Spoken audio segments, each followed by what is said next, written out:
Քարան Գեղամ Մանուկյան Նույն պատճառով էլի, որովհետև գիտեք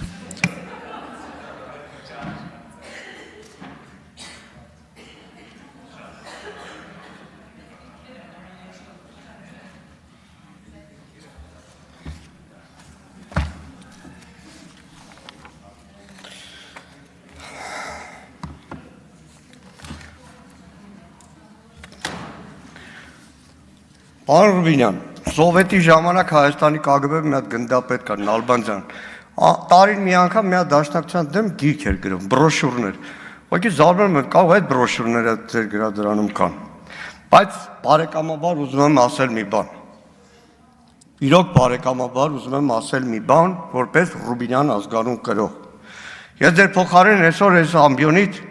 ելույթ չէի ունենա այդ դաշնակցության դեմ ծամծմված ինչ-որ թեզեր առաջ չէի բերի Ընկերական եմ ասում, գետինը կմտնեի, որտև այսօր այս դալիճում նստած մարդը Ադրբեջանի պահանջով հողին հավասարեցրեց ձեր հայրիկի իմ հարգելի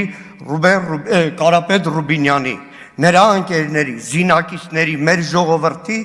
ամբողջ պայքարի արդյունք Հայաստանի անկախության հռչակագիր։ Մենք առիթ դեռ շատ կունենանք այս բոլոր թեմաներով խոսել։ Հիմա քննարկում ենք Կառավարության գործունեության հաշվետվությունը։ Ես զուտ ասեմ, որ ելույթ իրավունք չունեմ, թե չէ կպատասխանեմ, հետո մի օր քննարկենք, ելույթ շարունակենք։ Հետո խոսենք, զրուցենք։ Հիմա քննարկում ենք կառավարության գործունեության հաշվետվությունը, մի քիչ զարմանալի է, էլի։ Նիկոլ Փաշինյանի գործունեությունը չէր, ոնց որ թե կառավարության, բայց ինքն է ներկայացրել։ Ամեն դեպքում, իբրև նախաբան, վերջին շրջանում Նիկոլ Փաշինյանը շատ է խոսում կրթվելու մասին, Ես կարծեմ հարցը պատասխանին ասեց, թե դուք վունդերկինդներ եք, չէ, վունդերկինդները ձեր շարքերում էին, ուսանողական նստարանից տանում նախարարի տեղակալ էիք նշանակում ու տարբեր պաշտոնների։ Գիտեք, կրթվել միշտ պետք է, պարտադիր է, բայց բաներ կա, որ կրթվում են փոքր տարիքում, մանկապարտեզում, տանը, դպրոցում, օրինակ այդ փոքր տարիքում են սովորացնում, որ գիտես, տղամարդը կնոջ առաջ գլխարկը հանում է բարևելու, լինի ենթական նախարար, լինի ՔՊ-ական Արուսյակ Մանավազյան, թե որևէ գյուղի հարգելի տատիկ։ Դա փոքր ժամանակվանից է գալիս, 40-50 տարեկանում դժվար թե արդեն սովորեն։ Ճիշտ ասած երկու բաժին է, ինչից սկսեմ, երեկվա Նիկոլ Փաշինյանի զեկույցից, թե կառավարության գործունեության այս զեկույցից, երկու բաժնով։ Իրականում կարող է ելույթ ունենալ եւ կառավարության վերջին 2-3 նիստերի Նիկոլ Փաշինյանի ժամով տևող ելույթները նորից կարդալ։ Դժբախտություն ունեցա, վատառողջ էի, կարծեմ ապրիլի 3-ին նիստը տանը մենակ էի, ձայնը բարձրացրեցի, ամբողջությամբ լսեցի։ Թեզը հետեւյալն է. ժողովուրդ ոչ մեկ իր տեղը չի, սանտեխնիկը տեղը չի, տաքսիստը տեղը չի, ուսուցիչը տեղը չի, տնօրենը տեղն է, բախի պետք է ինքը տեղը լինի։ Վերջ, ամեն ինչը ծրա վրա ավելացած էր, բայց իրականում մտածում եմ, այդ նախարարների շատերը թրաֆիքինգի զոհ են, մարդիկ հսկայական համակարգեր են ղեկավարել, հիմա նստած ժամով լսում են ինչ-որ ահավոր պատմություններ, ու մեկ է ցուցակ, սա ենք վերանորոգել, սա ենք վերանորոգել, սա ենք վերանորոգել։ Հա, մեկ էլ պարզվում է, որ Նիկոլ Փաշինյանը հայտնի լրագրող էր ու պրավեն տվել են Արի հարգանս թե պրոստասել են շարուց փորձանքից հեռու։ Լավ, ՔՊ պատգամավորները երբ որ բանակի թալանից խոսում են, հասկանում եմ ամեն անգամ Մելքոնյան Գագոյին փուրն է տալիս, բայց Արմեն Խաչատրյանն ու ափսոս է։ Մեկը մեր հանձնաժողովում ասված ծնունդին պրավային նվեր տալիս, մեկն էլ ասում է, ինձնից վախում են պրավեն 300 մետրից չպրտեցին ինձ։ Ելույթում երեք Նիկոլ Փաշինյանի հիմնականում է թալանի մոդելներ, սա ենք հետ բերել, սա ենք հետ բերել։ Մինչև վերջին կոպեկը համաձայն է պետքա ետ բերել, որովհետև թալանվել է ամեն մեկից, թալանվել է մեր ծնողների, տատերից, պապերից, չգիտեմ, խնայ բանկի փողերից եւ այլն։ Բայց գիտեք, ուզում եմ հասկանամ, երբ է գալու մի օրը, որ մեկ էլ շուրգան ասեն ժողովուրդ Լավ ենք թալանել են հանցագործ են, բա խիա իմ շրջապատում նույնը կատարվում։ Ես հանել եմ այսպիսի մի տրցակ, քաղաքական մամուլում չի, ընդդիմադիր մամուլում օդից իջած լուրեր չեն, հետաքննական նյութեր են։ Այսօրվա նախարարների, պաշտոնյաների,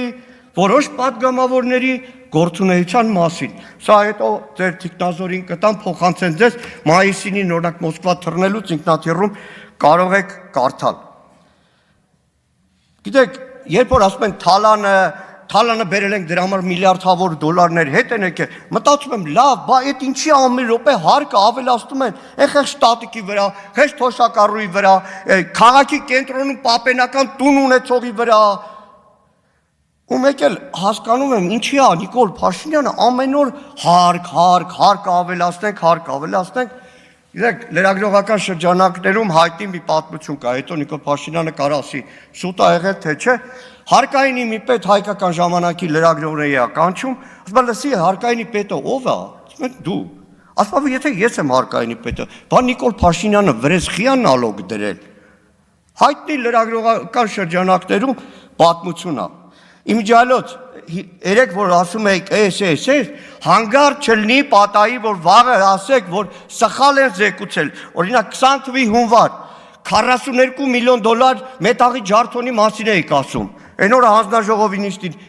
իմիջիալոց դրա մեջ մեղադրվողը արդարացվեց, Անդրանիկ Քոչարյանի փորձագետն է, հարցնում եմ Սուրեն Պապիկյանին, ո՞նց եղավ, դասպա սխալ են զեկուցել,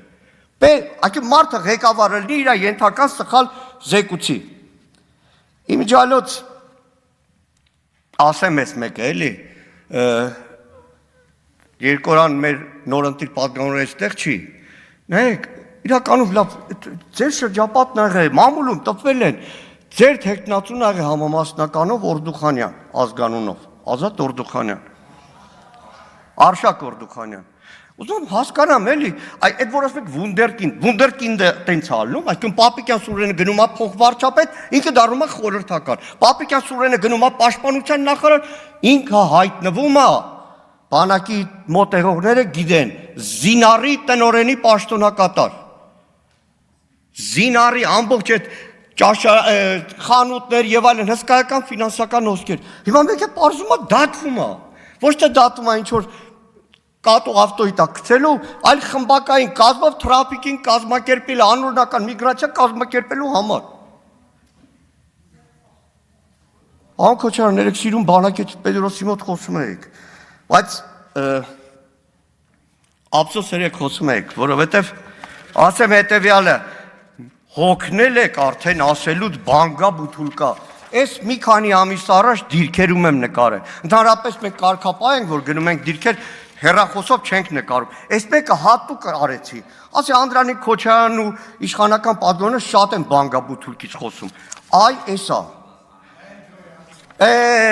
էսա, ու գիտեք իշնա,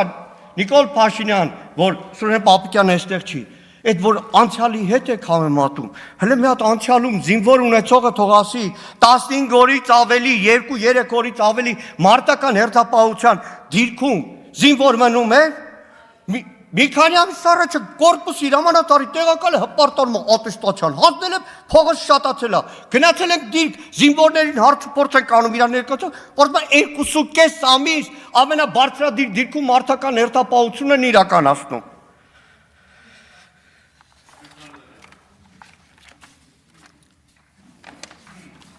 Գալով զեկուցին շատ բան կար այս զեկուցում, որ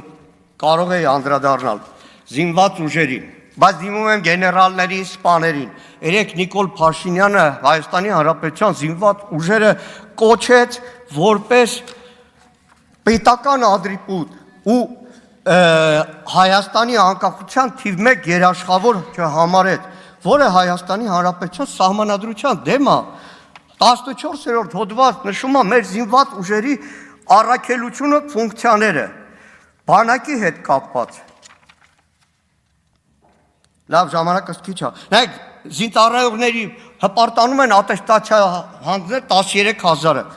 Ընդամենը 7695 զինծառայողի աշխատավարձ է բարձրացել։ Զինծառայողի 7695։ Հիմա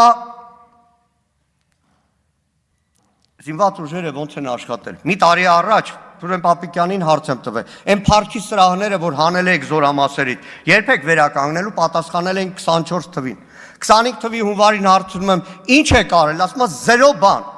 Թե վարի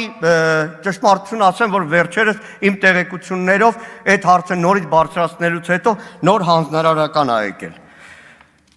Եվ մեկ էլ Վազգեն Սարգսյանից ասեմ, էլի, Վազգեն Սարգսյանի ակադեմիայի հետ կապված հպարտանում է կառավարությունը, որ ավելացել են ոչ ռազմական առարկաների ժամանակականակը։ Կուրսանտներին տանում են օպերա, բալետ, այդպես տեղեր։ Ու վերջում Անդրանիկ Քոչարյանը երեք էլի խոսում էր, որ հանդերձանքը պետքա փոխվի։ Հանդերձանք 24 թվին արդեն պետքա փոխված լիներ։ Ես չգիտեմ քանի տարի հետո, չեն հասցնի, թե չէ մի քանի տարի հետո էլի հաշվետվություն տալու ժամանակ ասելու են, թե